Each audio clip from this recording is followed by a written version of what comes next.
शुक्रिया मंच पर तशरीफ फरमा मसाहब, जमायत इस्लामी के केंद्रीय पदाधिकारी, इस हाल में बैठे साथियों।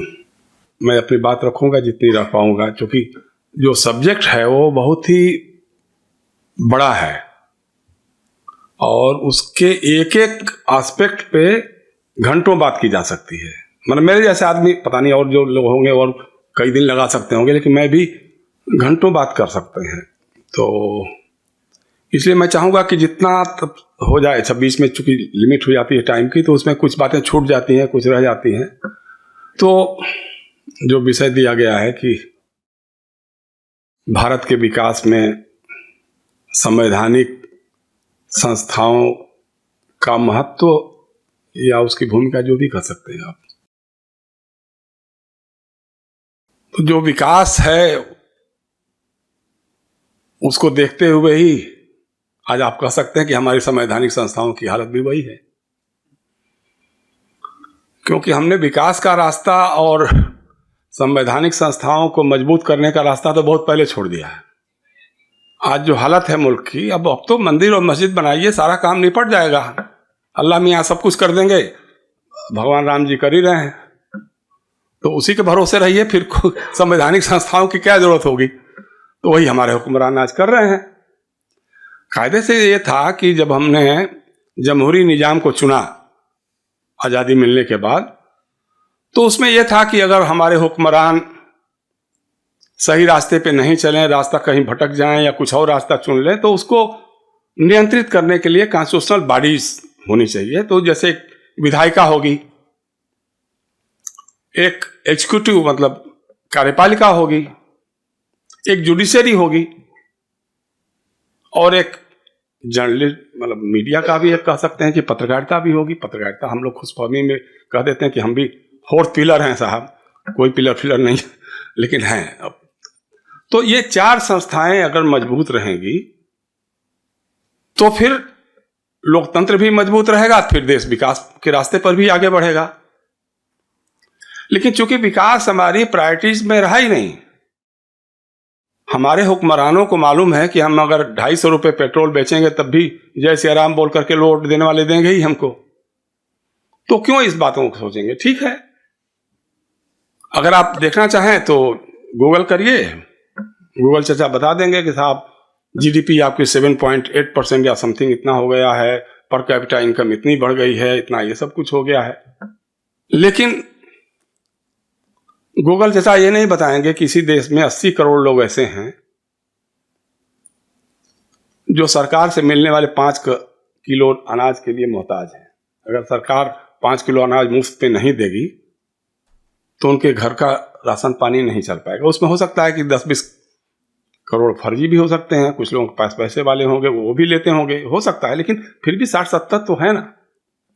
बहुत पहले हमारे एक कवि होते हैं, हिंदी में थे, अदम गोंडवी साहब, तो उन्होंने लिखा था कहीं कि वो 100 में 70 आदमी जब हाले दिल नासाद है, दिल पे रख के हाथ कहिए देश के आजाद है। वो कह रहे हैं कि कोठियों से मुल्क की मयार को मत आंकिए, कोठियों से मुल्क के मयार तरक्की को मत आंकिए, असली हिंदुस्तान तो फुटपाथ पे आबाद है। तो उसकी तरफ कोई देखता ही नहीं है, देखने ही वाला नहीं है, उसको उलझा दिया। अभी देखिए कांवड़ यात्रा शुरू होगी, सारे फुटपाथी वहीं पहुंच जाएंगे। कुछ मंदिर मस्जिद का मामला उठेगा, सारे लोग उठा करके आगे बढ़ जाएंगे। पढ़ाई लिखाई से वास्ता नहीं। आप सोचिए कि जो देश आज चंद्रमा पे पहुंचने की बातें कर रहा है, विकास के इतने लंबे चौड़े दावे कर रहा है, उस देश के 100 वैज्ञानिक नौकरी छोड़ के जा रहे हैं, और सरकार अब कानून बना रही है कि नहीं, वो तो नौकरी छोड़ भी नहीं सकते हैं और वीआरएस भी नहीं ले सकते हैं। तो ऐसे आप कब तक किसको रोक सकते हैं भाई? जिसको जाना होगा तो जाएगा ही जाएगा। कितने लाख लोग हमारा हिंदुस्तान छोड़ करके विदेशों में जा चुके हैं जो करोड़पति अरबपति हैं। उनको नहीं लग रहा कि अब ये मुल्क उनको रहने लायक रह गया, या उन्होंने घोटाले किए होंगे, गड़बड़ की होगी, जाकर के अपना वो किसी देश में जाकर के बस गए हैं, वहां लोग अपने चैन से जिंदगी जी रहे हैं। ये सब लेकिन बातें हमारी चिंता का विषय नहीं बनती हैं। तो इसी को लेते हुए अब आप देखिए कि जैसे विधायिका है हमारी, है विधायिका में एक संसद होगी, संसद में एक राज्यसभा होगी, एक लोकसभा होगी, उसी तरह से विधानसभाएं होगी जिनके चुनाव होंगे। चुनाव के बाद सरकार बनेगी, मुख्यमंत्री बनेगा, प्रधानमंत्री बनेगा। तो चुनाव तो हमारे देश में हो ही रहा है, लगातार हो रहा है, इसमें तो कोई दिक्कत ही नहीं है। लेकिन चुनाव कैसे हो रहा है? SIR के नाम पे लाखों लोगों के नाम बाहर कर दीजिए, जो वोटर है उसको वोट देने से रोक दीजिए, अपने लोगों को नए वोटर के रूप में भर्ती कर दीजिए। बाकी लोग चूंकि सोए रहते हैं, उनको कोई लेना देना नहीं है, उनको लगता है कि हमने एक रैली कर ली, बड़ी भीड़ हो गई, तो अब सरकार तो हमारी बन ही जाएगी, तो वो कर लेते हैं। चलिए मान लीजिए अगर थोड़ा बहुत कुछ और हो गया, विपक्ष के लोग भी आ गए, तो फिर उनके लोगों को खरीद लेंगे। अब तो सीधे सीधे आप सोचिए कि एक पार्टी बन गई, नेशनलिस्ट सिटीजन्स पार्टी, जो बंगाल के हावड़ा में रजिस्टर्ड हुई, मियाँ बीबी और उसके कुछ दोस्त मित्र मिलकर के बना लिया उन्होंने पार्टी। बंगाल के चुनाव में नहीं लड़ी, वो त्रिपुरा में चुनाव लड़ी, 2 सीटों पे कुल मिला के 828 वोट उसको मिले, लेकिन आज उसके खाते में 20 MP दर्ज, लोकसभा के 20 MP हैं। भारतीय जनता पार्टी एक पार्टी जो दुनिया की सबसे बड़ी पार्टी है, पंजाब में उसके मुश्किल से 4 या 5 MLA, या वो भी हमको नहीं लगता 4-5 भी होंगे कि नहीं होंगे शायद, लेकिन राज्यसभा में उसके पास 6 MP है। और राज्यसभा के सांसदों का चुनाव कौन करता है? विधायक करते हैं। तो विधायक नहीं है लेकिन सांसद है, राज्यसभा के लोग हैं, मेंबर है, तो खरीद लेंगे हम। कुछ भी होगा तो हम खरीद लेंगे। आप कितनी आपकी कीमत है बताओ? 10 करोड़, 20 करोड़, 50 करोड़, जो भी हो ले लो। तो आप तो ये कहते हैं ना कि जीते कोई भी, सरकार तो बीजेपी की बनेगी। और जिस तरह के कानून बना रहे हैं, मतलब एक तो खरीद फरोख्त का धरिया है, दूसरा जो संसद का सत्र होगा तो अपोजिशन को मजा मिलता है हंगामा करने में। तो अपोजिशन कोई इशू उठा देगा और उस पर हल्ला हंगामा हो जाएगा। उस हल्ला हंगामा के बीच में वो अपना कोई विधेयक पास कर लेंगे, या थोड़ा ज्यादा ही लोग अग्रेसिव हुए तो उनको निलंबित कर देंगे। निलंबित करने के बाद अपने विधेयक आराम से पास कर लेंगे। आप सोचिए कि इसी देश में सितंबर 2023 और दिसंबर 2023 में कैसे कैसे कानून पास हो गए संसद से। 141 सांसदों को मुअत्तल कर दिया, निलंबित कर, सस्पेंड कर दिया, और विधेयक पास हो गए बिना किसी चर्चा के, पास हो गए ध्वनि मत से। यस, हाँ हाँ हाँ हो गया जी, हाँ। तो ये हमारी विधायिका का हाल है। जब भी 25 जून 26 जून की तारीख आएगी तो हमारे प्रधानमंत्री बड़े फख्र के साथ कहेंगे, साहब संविधान की हत्या इंदिरा गांधी ने की थी और हम संविधान हत्या दिवस मनाएंगे। हम बार बार कहते हैं, टीवी चैनलों पे कहते हैं, भाईजान आप क्या कर रहे हैं? 2019 के बाद इस देश की लोकसभा में डिप्टी स्पीकर का पद खाली है, जबकि संविधान में लिखा हुआ है साफ साफ 93 अनुच्छेद में कि लोकसभा में एक स्पीकर होंगे, एक डिप्टी स्पीकर होंगे। जब स्पीकर नहीं होंगे तो डिप्टी स्पीकर उनका काम पूरा करेंगे। अगर उन दोनों का वैकेंसी हो गई तो फिर संसद सदस्य नए स्पीकर और नए डिप्टी स्पीकर का चुनाव करेंगे। लेकिन फक्र के साथ हम नहीं कराएंगे, जो कर लीजिएगा। क्या कर लेंगे आप? क्योंकि ये इस समय हमारे देश को रूल कर रहे हैं। विपक्ष के लोगों से हमारी बात हो रही थी उस समय, हमने कहा कि भाईजान 141 सांसदों को सस्पेंड कर दिया, आप में इतनी हिम्मत नहीं हुई कि 6 महीने बाद चुनाव होने वाले थे, आप 6 महीने के लिए रिजाइन कर देते। लेकिन 6 महीने का भत्ता आपको जरूरी था, वेतन भत्ता 6 महीने का जरूरी था, बंगला जरूरी था, जीत के आएंगे कि नहीं आएंगे वो बात नहीं है। लेकिन आप त्यागपत्र नहीं कर सकते थे, आप दबाव नहीं बना सकते थे। तो ये हाल ये हो गया। आप किसके सामने रोएं? जो हमसे कई बार लोग कहते हैं ना कि साहब आप तो ऐसी ऐसी बातें बोलते हैं, आप कांग्रेस के एजेंट हैं तो फलाना है, तो उनके समाजवादी पार्टी के हैं तो आरजेडी के हैं तो क्या है। हमने कहा कि हमारे एक संपादक होते थे सुरेंद्र प्रताप सिंह, जो आज तक के हेड थे, वो कहते थे कई बार, कापर करूं सिंगार पिया मोर आन्हर। मतलब किसके लिए श्रृंगार करूं? मेरा पति तो अंधा है। तो हम ये बोल तो रहे हैं, बातें कर रहे हैं, सब कुछ कर रहे हैं, लेकिन किसके लिए कर रहे हैं?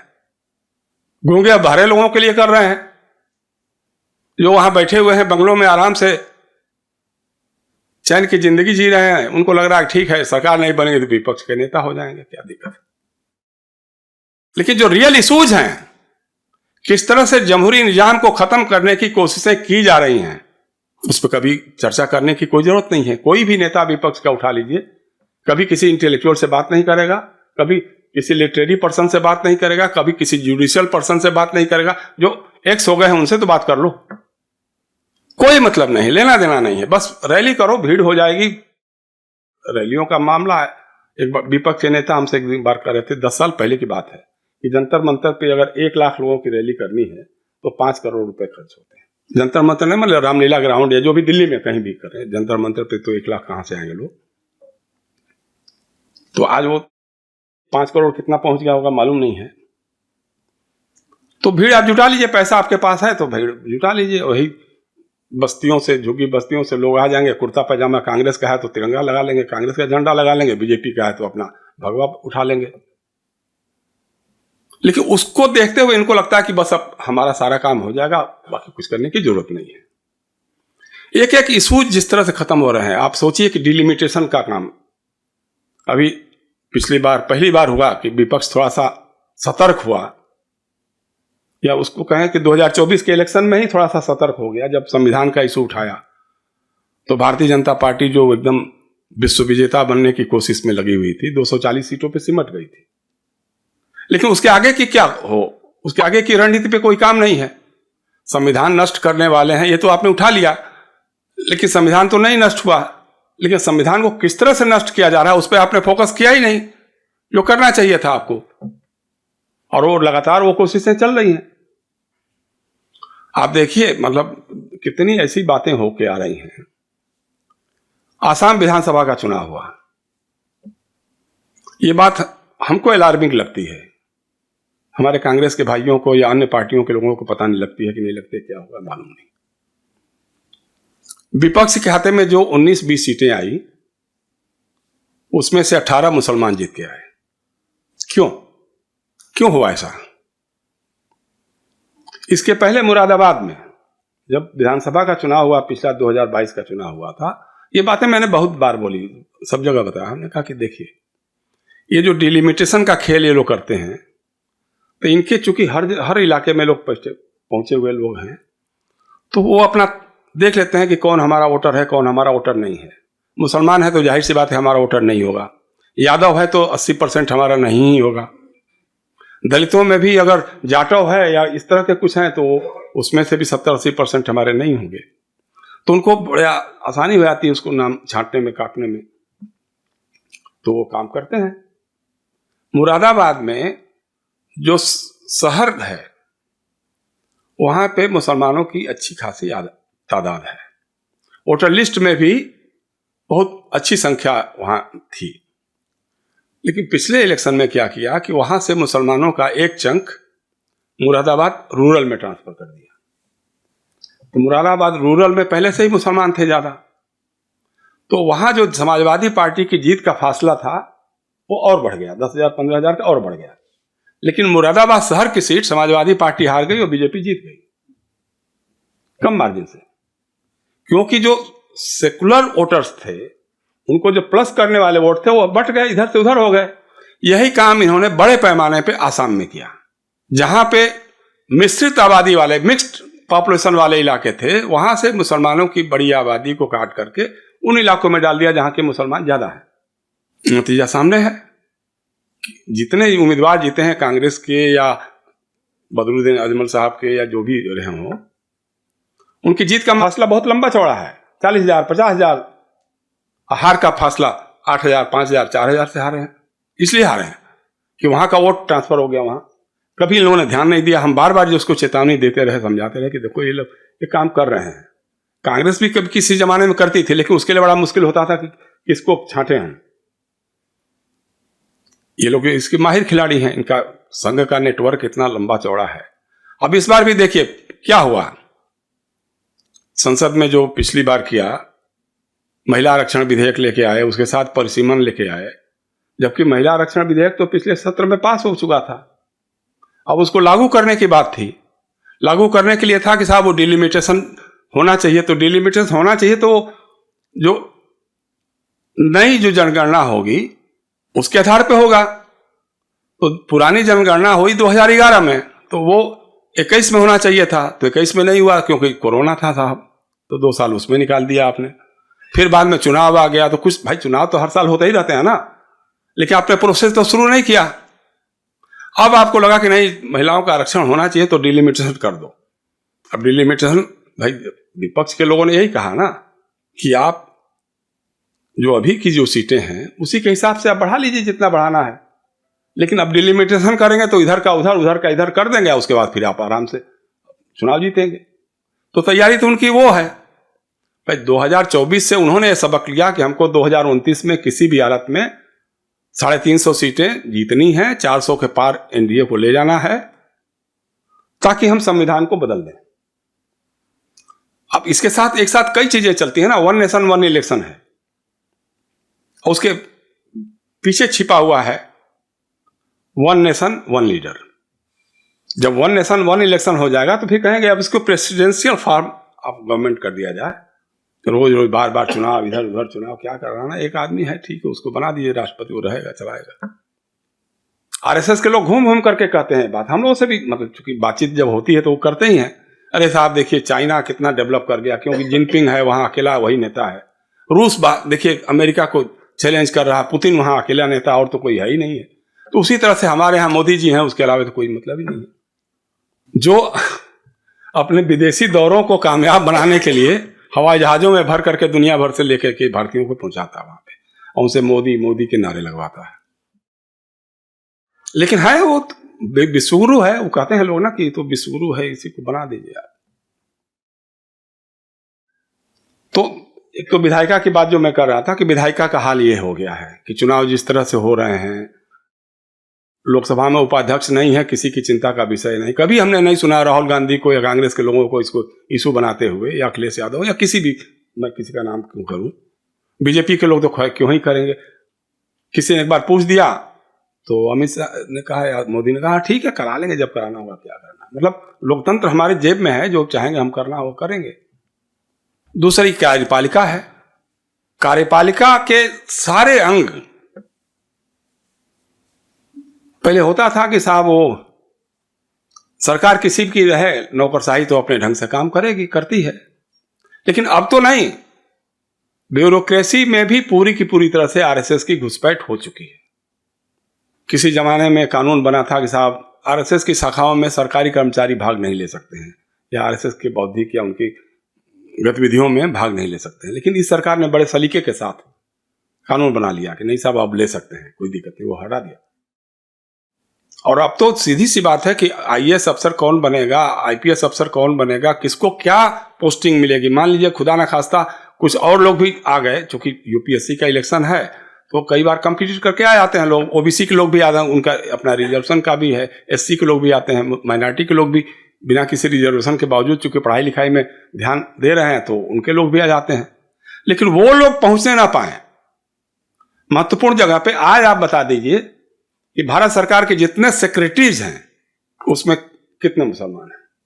एक भी नहीं होगा मेरे ख्याल से। डीजीपीज कितने हैं? सेना में क्या है? और इसके अलावा आप देखिए यूनिवर्सिटीज जहां से नई खेप तैयार हो रही है, आज एक एक वाइस चांसलर का आरएसएस का होना जरूरी है। लेकिन उसके अलावे जैसी यूनिवर्सिटी होगी उसके हिसाब से उतने करोड़ या उतने लाख रुपए उसको पहुंचाने होंगे। प्रोफेसर के अपॉइंटमेंट्स में संघ के लोग हमसे बताते हैं कि सर अब तो हम लोगों से भी पैसा मांग रहे हैं। पहले तो था कि संघ का लिख के दे दिया, प्रचारक साहब ये बड़े हमारे बड़े हितैषी बड़े करीबी रहे हैं, लेकिन अब उनसे भी पैसे ले रहे हैं कि नहीं बिना उसके पैसे कोई बात ही नहीं हो सकती। कई वाइस चांसलर को जानता हूं मैं जो बताते हैं कि हमने इतने करोड़ रुपए दिए। इनकी जो सबसे बड़ी कोशिश रही है, देखिए शुरू से ही क्या हुआ, 1977 में पहली बार इस देश में जनता पार्टी की सरकार बनी, जो गैर कांग्रेसी पहली सरकार थी, मोरारजी भाई प्रधानमंत्री हुए। इन्होंने कोशिश करके अभी भी जहां जहां सरकारें बनती हैं, मुख्यमंत्री इनका है तब तो कोई बात ही नहीं है, गृह मंत्रालय अपने पास, शिक्षा मंत्रालय अपने पास, सूचना प्रसारण मंत्रालय अपने पास, ताकि मीडिया पे पूरा कब्जा हो जाए, पुलिस और प्रशासन पे अपना कब्जा हो जाए, इंटेलिजेंस नेटवर्क तैयार हो जाए, और जो शिक्षा के बहाने जो नई पीढ़ी तैयार होने जा रही है। अब इतिहास में क्या क्या बदलाव हो चुका है, पाठ्यक्रमों में कितना बदलाव हो चुका है, किसी की कोई चिंता का विषय नहीं है। कोई अपोजिशन का आदमी इस मामले में अपने किसी इंटेलेक्चुअल सेल को लगा करके कि भाई क्या क्या पाठ्यक्रम बदल रहे हैं, क्या क्या पढ़ाया जा रहा है। कभी कभी छोटी छोटी खबरें पढ़ते हैं कि ये चैप्टर निकाल दिया, मुगल काल को ये खत्म कर दिया, या वहां से ये खत्म हटा दिया, ये नहीं पढ़ाया जाएगा, अब ये पढ़ाया जाएगा। शौर्य गाथाएं कैसे कैसे दिखाई जाएंगी। उसका दूसरा रूप क्या दिखाई दे रहा है कि मतलब ये पहली बार हुआ है बेशर्मी के साथ। मतलब जरा भी हमारे प्राइम मिनिस्टर को या हमारी सरकार को शर्म नाम की तो कोई चीज है नहीं। बेशर्मी के साथ ईडी और सीबीआई इनकम टैक्स बीजेपी के फ्रंटल ऑर्गेनाइजेशन के रूप में काम कर रहे हैं। कई बार होता है कि हम जब बहुत बोलते हैं, टीवी चैनलों पे भी बोलते हैं, तो हमसे लोग कहते हैं कि साहब आपके यहाँ नहीं ईडी सीबीआई आती है। तो हमने कहा भाई देखो मेरी जिंदगी खुली किताब है और इस मामले में बनिया हूं मैं पक्का। जब से मैं नौकरी में हूं, चूंकि बड़े बड़े हाउसेज में काम किया, मैं आनंद बाजार पत्रिका में रहा, टाइम्स ऑफ इंडिया में रहा, इंडिया टुडे में रहा, हिंदुस्तान टाइम्स में रहा, तो मैं सैलरी सिर्फ सबके जमा करके रखता हूं। पूरा इनकम टैक्स का जो भी होता है सारा का सारा मैंने रखा हुआ है। और दूसरा यह है कि सरकार, कई बार हमारे दोस्त अजीज लोग भी मुख्यमंत्री बने हैं, केंद्र में मंत्री बने हैं, सब कुछ रहा है, लेकिन किसी का 5 रुपए का भी मेरे ऊपर कोई नहीं, सवाल ही नहीं है। कभी मेरे बच्चों की तालीम का सवाल हो, उनके रोजी रोजगार का सवाल हो, कभी किसी की कोई सिफारिश की जरूरत बच्चों ने हमको नहीं करने दी। हम कर भी नहीं सकते थे, लेकिन ये रहा तो हमारे पास आएंगे, हम वेलकम है, आ जाओ, कभी भी उठा के दिखा देंगे भाई ले लो। तो इसलिए नहीं आते हैं। एक बार पिछली बार हम जा रहे थे अपने मऊ कस्बे की तरफ, तो रेलगाड़ी में ऐसे कुछ, हमारे साथ तो दिक्कत है कि जब भी कोई चर्चा होगी तो मैं अपनी बात शुरू कर देता हूं। तो अब एक लड़का बड़ी गौर से सुन रहा था बातों को सब मेरी, और सुबह जब पहुंचे हम लोग बीच में बनारस के आसपास, तो उसने कहा सर मेरा नाम सो एंड सो है। हमने कहा अच्छा कहाँ घर है? तो बोला कि आपके घर के बगल में ही है। हमने कहा क्या करते हो? कहा मैं IT सेल में काम करता हूँ। हम कहा कौन से IT सेल में? IT सेल तो 2500 है। तो बोला मैं अमित शाह जी वाली IT सेल में काम करता हूँ, उसका ऑफिस लाजपत नगर में है। हम कहा अरे वाह बहुत बढ़िया बढ़िया, तो क्या क्या काम करते हो तुम लोग? तो बताया सारा कि मतलब ये है, इनके भाषण से लेकर क्लिप बनाना देना, कौन क्या बोल रहा है सोशल मीडिया पे, कौन क्या लिख रहा है, कौन क्या पढ़ रहा है, कौन कहाँ तकरीर कर रहा है, कौन किस टीवी चैनल पे क्या क्या बोल रहा है। तो हमने कहा हम लोग के बारे में तो बहुत आता होगा। कहा सर बिल्कुल आता है, आपके बारे में सब कुछ हम लोग को पता है। आप जमात इस्लामी में जाते हैं भाषण करने? हमने कहा हाँ जाते हैं, तो कोई छिप कर थोड़ा जाते हैं, हम तो खुद ही लिख देते हैं सब जगह। हम जहाँ भी जाते हैं सबको बता देते हैं कि भाई हम यहाँ जा रहे हैं, हम इसे बोलना है। लेकिन आज तक तो कभी कुछ हुआ नहीं। तो कहा कि कुछ मिला ही नहीं आपके बाद, मिलता ही नहीं। तो हमने कहा चलो अच्छी बात है, तो अच्छा ही है, तो मुफलिसी काम आ रही है। तो खैर मतलब ये सब बातें तो ऐसे ही है, लेकिन चिंता वाली बात यह है कि जो जिस ढंग से होते जा रहा है वो कंसर्न हमारे लोगों को नहीं है। सरकार तो अपने ढंग से काम कर रही है, उसका काम तो जय श्री राम से हो जा रहा है, उसका हिंदू मुसलमान मंदिर मस्जिद से चल जा रहा है। लेकिन बाकी जो लोग हैं उनका क्या हो रहा है, वो क्यों नहीं कर रहे हैं? देश किस तरफ जा रहा है, किस दिशा में जा रहा है, उस पर क्यों नहीं सोच रहे हैं? भाई आप आम आदमी पार्टी के जो 6 सांसद गए बीजेपी में, उसमें से अधिकतर के खिलाफ ईडी के मुकदमे थे। एक तो राघव चड्ढा की जगह जिसको वो वाइस चांसलर था उसको बना दिया था सचेतक, मुख्य सचेतक बना दिया। जिस दिन बनाया उसके अगले 2-3 दिन बाद उसके यहां ईडी का रेड हो गया और पता लगा कि वो 6 लोगों में शामिल। ममता बनर्जी की पार्टी में जो 20 सांसद टूटे हैं उसमें से तकरीबन 1.5 दर्जन लोग किसी न किसी करप्शन के मामले में, ईडी के मामले में, सीबीआई के मामले में, इनकम टैक्स के मामले में अक्यूज्ड है। तो बचने की गारंटी वहां है, मिले ना मिले, जो मिलना है वो तो मिल ही रहा है, पैसा भी मिल रहा है और हो सकता है कि पद भी मिलेगा ही मिलेगा, लेकिन सबको तो नहीं मिलेगा। लेकिन सबसे बड़ी बात कि सरकारी पार्टी का तमगा मिल जाएगा, सरकारी पार्टी में रहेंगे, अपना काम करेंगे। तो ईडी ये काम भी कर रही है, सीबीआई ये काम भी कर रही है। कई बार हम लोग भी कह देते हैं कि अरे साहब, और जो मंदिर में चोरी हुआ है तो उसकी जांच सीबीआई से करा दे। अरे सीबीआई क्या जांच करेगी? जो उनकी एसआईटी कर रही वही सीबीआई थोड़ा उसको बढ़ा के कर देगी, थोड़ा ज्यादा टाइम किल कर लेगी और उसके बाद फिर उसकी एक रिपोर्ट आ जाएगी। तो पूरा का पूरा तंत्र उन्होंने एक तरह से बना लिया है। संघ के लोग आज हर जगह घुस गए हैं।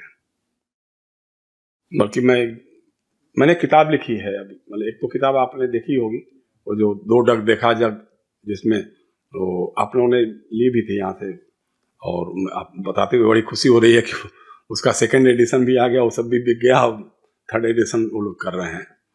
तो एक और किताब लिखी है मैंने, आपातकाल से लेके अमृतकाल। तो ये जितनी बातें हम बोल रहे हैं ना, तो इससे बहुत सारी बातें हर एक पॉइंट्स पे आपको तफसील से उस किताब में पढ़ने को मिलेगी। मतलब इमरजेंसी 50 साल में के पहले जो लागू हुई 19-21 महीने की, उसमें क्या हुआ, या उसके पहले इंदिरा गांधी का क्या हुआ, कैसे वो इतनी लोकप्रिय लीडर थी और कैसे वो इमरजेंसी के लिए मजबूर हो गई या इमरजेंसी लागू किया, और उसके बाद के जो 50 साल है उसमें जो राजनीतिक ये हुआ, डेवलपमेंट्स हुए, उसका सारा, उसमें सब कॉन्स्टिट्यूशनल बॉडीज का, कॉन्स्टिट्यूशन की हत्या का, ये सारा का सारा आपको पूरा डिटेल्स मिल जाएगा। तो उसमें कह रहा था मैं कि उसमें एक जगह कोट है, रामचंद्र गुहा जो बड़े हिस्टोरियन हैं, वो कह रहे हैं कि साहब, इंदिरा गांधी ने जो इमरजेंसी लगाई थी तो हमको उनका शुक्रगुजार होना चाहिए कि इमरजेंसी हटाई भी उन्होंने ही थी। वो चाहती तो उसको और प्रोलॉन्ग कर सकती थी, वो चाहती तो इलेक्शन नहीं करा सकती थी, वो चाहती तो इलेक्शन को फ्री एंड फेयर नहीं होने देना हो सकती थी, लेकिन उनके प्रधानमंत्री रहते चुनाव हुआ और फ्री एंड फेयर ही हुआ। खुद हार गए, उनका बेटा भी हार गया, पूरी पार्टी हार गई। तो वो कहते हैं, गुहा कहते हैं कि ये तो 1.5 साल 2 साल में खत्म हो गया। लेकिन अभी जो अमृतकाल के नाम पे जो अघोषित आपातकाल चल रहा है, मोदी जी कल को अगर प्रधानमंत्री नहीं भी रहेंगे तो इसको दुरुस्त करने में दशकों लग जाएंगे, क्योंकि उनकी इतनी घुसपैठ हो चुकी है ना, शासन के चारों पायों में इतनी घुसपैठ हो चुकी है कि जो भी नई सरकार आएगी उसको चलने नहीं देंगे। कभी इन लोगों ने उस ढंग से ध्यान भी नहीं दिया, बनाया भी नहीं कि हमारे ढंग के अपने विचारों के लोग भी ब्यूरोक्रेसी में हो, मीडिया में हो, जुडिशरी में, जो भी है। लेकिन ये काम कर रहे हैं, ये बखूबी इस काम को अंजाम दे रहे हैं। तो एक तो ये चल रहा है, तो कार्यपालिका हो गई, विधायिका हो गई, अब न्यायपालिका का हाल। न्यायपालिका तो शुरू से ही, मतलब ये काम इंदिरा गांधी जी के जमाने से ही देखा जाए तो सबसे पहले उन्होंने ही किया। केशवानंद भारती में जो फैसला हुआ था, उसमें जो बड़ी बेंच थी 10-12 जजों की, उसमें मेजॉरिटी से लोगों ने सरकार के खिलाफ फैसला दिया था जजों ने। उससे सबक लेते हुए इंदिरा जी ने, जब चीफ जस्टिस ऑफ इंडिया का चुनाव हो रहा था, तो जस्टिस एमसी सेलट थे और ग्रोवर साहब थे और केएस हेगड़े, इन 3 लोगों को सुपरसीड करते हुए उन्होंने अजित नाथ रे को चीफ जस्टिस बना दिया था, सुपरसीड करके। फिर बाद में और भी उन्होंने बहुत सारे काम किए। इमरजेंसी में भी जो है जजों से फैसला करवाया कि साहब, जीने का अधिकार भी इमरजेंसी में नहीं होगा। ये हमारी जुडिशरी के 5 जजों ने फैसला दिया, उसमें एक जज साहब ने उससे अलग ढंग का फैसला दिया था, जस्टिस हंसराज खन्ना साहब ने। लेकिन जब चीफ जस्टिस का चुनाव आया तो उनको सुपरसीड करके किसी और को बना दिया। ये काम उन्होंने भी किया था। अब इन्होंने तो पूरा का पूरा खत्म, बंटाधार। आप सोचिए कि मतलब ऐसा हो सकता है क्या? 5 जज मिलकर के कहते हैं कि साहब, दीपक मिश्रा जी उस समय चीफ जस्टिस थे, जस्टिस गोगोई साहब थे, बोबड़े थे, चलमेश्वर जी थे और 2 जज और थे। इन लोगों ने कहा कि साहब, न्यायपालिका में डेमोक्रेसी खत्म हो रही है, जो केसेज का आवंटन हो रहा है उसमें भी पक्षपात हो रहा है, और अब तो एकदम सरेआम हो गया है। मतलब सुप्रीम कोर्ट के आज के जस्टिस उज्जवल भुइयां साहब ने कहा कि अगर ये लोगों में धारणा बनने लग जाते कि फला जज के पास मामला जाएगा तो इस तरह का फैसला होगा और फला जज के पास जाएगा तो इस तरह का फैसला होगा, तो उसी हिसाब से लोग बेंच तय करते हैं। तो ये होने लगा। लेकिन उसी में से जस्टिस रंजन गोगोई साहब जब चीफ जस्टिस बने तो लोगों को बड़ी उम्मीद हुई कि साहब अब कुछ लगता है कि डेमोक्रेटाइज होगा और ठीक ठाक करेंगे गोगोई साहब। उनके चीफ जस्टिस बनते ही एक औरत का मामला आ गया, उस सेक्स रैकेट का आरोप लगा और बाद में उनकी कुछ डील हो गई और उस डील में साहब पता लगा कि केस रफा दफा हो गया और जज साहब के जज्बात बदलने लग गए, उनके सोच और विचार बदलने लग गए। उन्हें जजों ने, 5 जजों की बेंच ने, आप सोचिए इसी देश में, मुल्क में हो सकता है और कहीं नहीं हो सकता है। लोग कहते हैं ना कि वो न्याय की देवी अंधी होती है और क्या तराजू बल रहा इधर उधर होता है। जजेस कह रहे हैं कि अयोध्या में इस बात का कोई सबूत नहीं है कि विवादित ढांचे के नीचे कोई मंदिर था या मूर्तियां थी। यह भी कह रहे हैं कि 1949 में जबरदस्ती वहां पे मूर्तियां रखी गई थी, ये भी कह रहे हैं, गलत हुआ। यह भी कह रहे हैं कि 6 दिसंबर 1992 को जो मस्जिद गिराई गई वो एक क्रिमिनल एक्ट था, लेकिन मंदिर वहीं बनेगा। ये हमारे जजेस कह रहे हैं। क्यों? क्योंकि जन आस्था का मामला है, जन भावना है, जन सामुदायिक चेतना है, कह रही है कि वहीं पे बनेगा तो वहीं बनना चाहिए। फैसला करने के बाद क्या हुआ? जस्टिस गोगोई रिटायरमेंट के बाद राज्यसभा में आ गए। एक मौलाना साहब भी थे, नजीर साहब, उस बेंच में, उनको आंध्र प्रदेश का गवर्नर बना दिया। किसी को एनसीएलटी का चेयरमैन बना दिया, किसी को महाराष्ट्र लॉ यूनिवर्सिटी का चांसलर बना दिया। और हमारे चंद्रचूड़ साहब शुरू में इन्होंने बड़ा फाई फूई बनाया, भाषणों में, तकरीरों में बोलते रहे। बाद में उन्होंने कहा कि नहीं, उसको हम तो गए भगवान के सामने, हाथ जोड़ा मैंने और उन्होंने मुझे प्रेरणा दी कि मैंने वो फैसला लिखा। चूंकि लिखा था उन्होंने, फैसला लिखा था उन्होंने। और तो और प्रधानमंत्री जी उनके घर में गणपति पूजा करने चले गए। ये हिस्ट्री में पहली बार हुआ। भाई, पूजा अर्चना नमाज ये हमारी पर्सनल आस्था का विषय है, उसमें किसी को शरीक होने का ना होने का उसकी अब आस्था तो आकर के करे, अपने घर में करे, मस्जिद में जाए या मंदिर में जाए। अब चीफ जस्टिस के घर पे प्रधानमंत्री जाएगा, इससे बड़ी शर्म की बात क्या होगी? ये संवैधानिक संस्था कहां रहेगी? लेकिन गए, उनको क्या हुआ? रिटायर हो गए साहब। रिटायर होने के बाद मकान नहीं खाली किया, ऐसे तो नोटिस आ गई, सब कुछ हो गया। उन्होंने कहा नहीं, हमारे घर में बच्चे हैं तो कैसे, विकलांग है तो क्या है, उसकी देख रेख के लिए बंगला चाहिए और ये चाहिए, बाकी और घरों में नहीं हो पाता है। 6 महीने तक रहे, उसके बाद उनको नेशनल लॉ यूनिवर्सिटी का डिस्टिंग्विश्ड गेस्ट बना दिया और उसके नाम पे लुटियन जोन में बंगला दे दिया। थे हमारे चंद्रचूड़ साहब। 5 जजों को ये पॉलिटिकल ब्राइबरी थी। ब्राइबरी सिर्फ रुपए का घूस नहीं होता है, यह काम किया। आप देखिए आज लोग क्या हमारा पैमाना बन गया है। उमर खालिद जेल में रहेंगे, शरजील इमाम जेल में रहेंगे, उनको बिना चार्जशीट दाखिल किए हुए, बिना सुनवाई हुए, कोई फैसला आने के बगैर वो जेल में 5 साल से सड़ रहे हैं। लेकिन कपिल मिश्रा आम आदमी पार्टी में था, जो भाषण में बोलता था ना कि मोदी जी वो कौन लड़की के साथ क्या क्या करते थे, और विधानसभा में उसने भाषण दिया था। और जब भाजपा में आ गया तो उसने कहा कि अगर अमेरिकन कौन आया था उसको हट जाने दीजिए, भाई हम सब लट लेंगे, सारा सब कर लेंगे। अनुराग ठाकुर गाली दे रहा है, देश के गद्दारों को गोली मारो, किसको? उसको हमारी जुडिशियरी करे कि नहीं, इसमें ऐसा कुछ भी नहीं है, कोई कम्युनल फ्लेयर करने वाली बात नहीं है, इसमें कुछ भी गलत नहीं है। लेकिन उमर खालिद और शरजील इमाम ने ऐसा क्या कहा, उसके ऊपर क्या आरोप हैं, कौन गवाह हैं?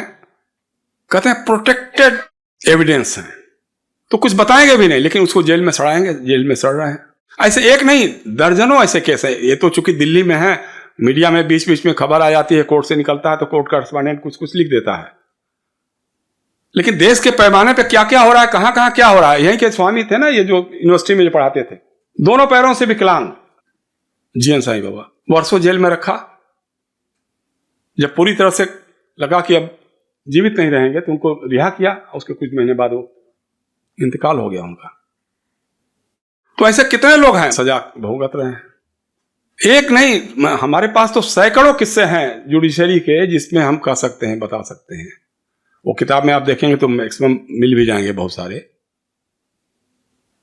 तो ये हो रहा है जुडिशरी जिस ढंग से, जिससे उम्मीद करते हैं कि साहब और सारे रास्ते बंद हो जाएंगे तो कम से कम जुडिशरी में हमारी सुनवाई होगी, वहां जाएंगे तो न्याय का मंदिर है, न्याय मिलेगा।